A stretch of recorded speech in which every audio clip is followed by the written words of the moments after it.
Aloha, this is Keith from Hawaii Saber Academy, Hawaii's premier saber combat academy. And this quick unedited video for you guys today is about safety. So something that's pretty important to me and to our school. And just wanted to give a quick chat, give some opinions, give some advice and stuff that I've learned from experience. So at Hawaii Saber Academy, the minimum safety gear for drilling, sparring, and I mean definitely competitive sparring, the minimum requirement is a standard fencing mask, the neck protector, solid, okay. Along with that is lacrosse gloves, which, as you can see here, I'm wearing mine right now. Nice and comfy, not too hot. And these two things are so vital, you guys. There's schools out there that don't recommend that level of safety. And there's schools that recommend more. I have some opinions on this, and that's why I'm making this video, to share and maybe inform you guys. Maybe you'll pick something up, learn something, or maybe you'll just reinforce what you already know. So first, to talk about using less than a fencing mask and lacrosse gloves. Using no mask and no gloves is okay for like fight choreography or very academic drilling, in which you're not really being martial in it, you're not really being competitive, you're not going at full speed or full force. Then yeah, I can see it.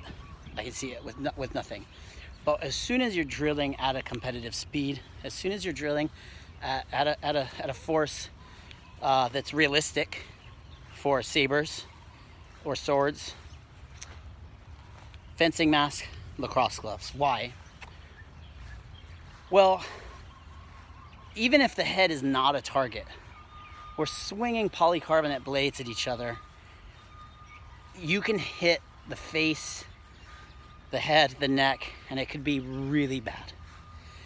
Your eyes, your nose, your mouth, your ears even. All of these are targets that, even with a medium force level of hit, can be really damaging, very painful, possibly very costly. It's just not acceptable. There's no reason to be risking that kind of injury just because you don't want to wear a mask. Same with the gloves. Your fingers, your knuckles could be broken so easily. And you know, I'm 40 years old. I like to bring in my experience, my age, and you know, arthritis is not a fun thing to have. I have arthritis in my fingers, in fact.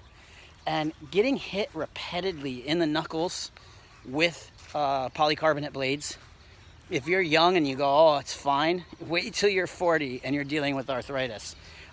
It's not fine, it's not fun. And I don't want to see anybody lose the ability to continue doing this until they want to stop.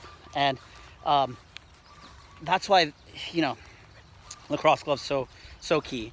Why lacrosse gloves? Why fencing mask? Well, fencing masks offer neck protection and solid face and top of the head protection. A paintball mask has no neck protection, and they can actually cave in. And I've talked to some people that have seen paintball masks. They've actually seen fencing masks cave in if you're using staffs or stuff like that, or pikes.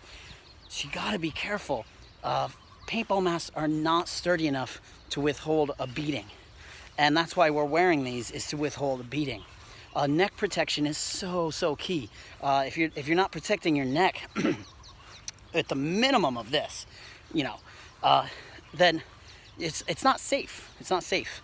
Lacrosse gloves offer way more protection than just like some other small like work gloves, or there's even some combat gloves out there that just really don't afford the protection. Now, I'm aware pretty keenly of some different groups safety requirements. In the US, many, if all, the groups that do saber combat that I respect, this is their minimum.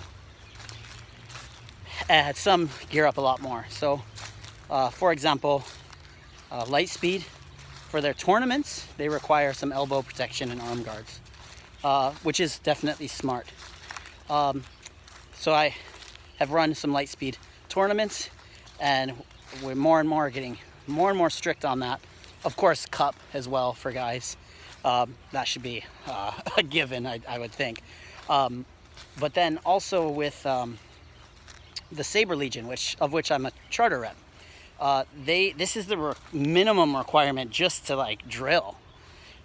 This is not going to let you compete in a tournament, not even close. They require, basically full body protection, and they should, and it's smart, and that's why I respect their organization, and I'm proud to be a part of it. Safety is really important. So for an organization to respect safety, that shows that they're doing it the right way. San Diego Sabers, Terra Prime, the list goes on and on. These are all schools that have minimum requirements of this cup for guys, of course. And what can I say? I want to be part of those ranks in responsibility and safety. There are some schools in the world that do not require either fencing masks or lacrosse gloves. Some have different rule sets, different techniques. I know of one that just targets the hands, so they don't wear fencing masks. I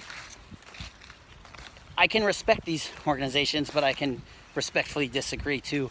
Even if you're just targeting the hands, why would you not put face protection on? This costs like $40, $60. That is a cheap entry point to gearing up and being safe. Lacrosse gloves, same thing. You can find some cheap ones. You can find expensive ones as well. There's other groups that say that they don't need it because, they drill certain techniques, certain ways of sparring that are safe, changing targets.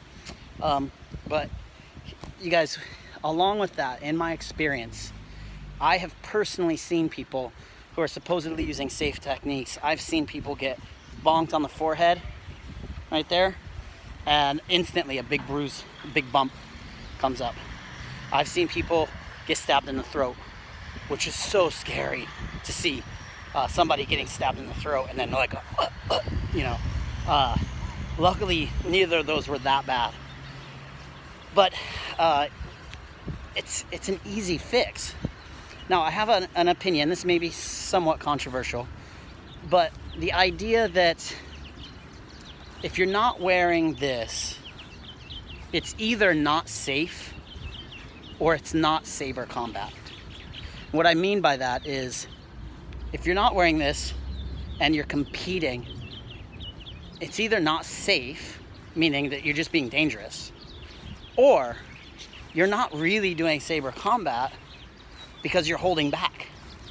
You're not really targeting practical targets. You're not really treating it like a lightsaber. You're treating it like some training tool or something else where you're restricting yourself. And sabers shouldn't be restricted. So if you want to be realistic, you have to use safety gear so that you're safe. That's just my take on it. Some people have different opinions. I just wanted to kind of give that out there, and I don't know, let me know in the comments below if what brands of fencing masks you appreciate, what style of lacrosse gloves you wear, any other essential safety gear. More and more I'm thinking like arm guards or elbows, pretty essential. I like slowly acquiring some gear to gear up to TSL standards, and then you can actually fight. Then you can actually go for it, because we're not in this to hurt each other. We're in this to have fun. And if you're hurting each other, that's not fun to me. So we might as well, as a community, accept basic standards and even progress from there. And that way we'll be safe, we'll be practical, and we'll be realistic. We will be really competing and treating it like the weapon that we all love, that is deadly, right? Okay, so that's my opinion, guys. Aloha, thanks. Hopefully the wind and the birds chirping here in Hawaii wasn't too distracting from this video. I appreciate it. Aloha, and I'll see you around.